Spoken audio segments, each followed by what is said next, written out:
daga kamfanin Piesmin Production Nigeria Limited, kamfanin da ya saba kawo muku kayatattun fina-finai masu dogon zango. Yau ma ya zo muku da wani sabon shiri mai suna Baƙon Nafisa. Baƙon Nafisa shiri ne da ya kunshi soyayya, barkwanci haɗi da nishaɗi, tausayi tare da dabarun kare kai daga sharrin 'yan dabar zamani game da duniyar mawaƙan arewacin Najeriya. Ya taho da abokinsa kuma ya rabu da abokinsa, ya gamu da gamansa ya haɗu da ƙarshensa. A ina ne, wane ne, yaushe ne? Ku biyo mu domin ƙarshen labarin a cikin shirin Baƙon Nafisa. Babbar alaƙar samun soyayyar tsarin gaskiya ya nuna wa budurwarsa, ita ma ta ji ta yarda ta amince ta karɓi tsarin soyayyarsa. Sai dai kuma kash, wani bawan Allah ya yi kutun ya tsaya tsayin daka, ya raba shi da budurwarsa.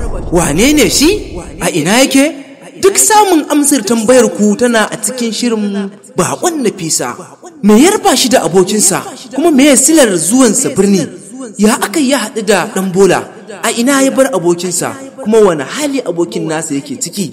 Duka dai a cikin shirin Baƙon Nafisa. Domin sanin mawaƙan da suka taka rawa a cikin wannan shiri, sai ku biyo mu a cikin shirin Baƙon Nafisa. Labari Muzammil MH, tsarawa Halifa na kowa, ɗaukar nauyi Ahmad Keji, ɗaukar hoto gami da bada umarni Yusuf Abdullahi. Baƙon Nafisa shiri ne da zai dinka zuwa muku ta YouTube channel mai suna Jamfar TV. Ku danna subscribe, sannan ku danna mana ƙararrawa domin sanar da ku da zarar mun ɗora.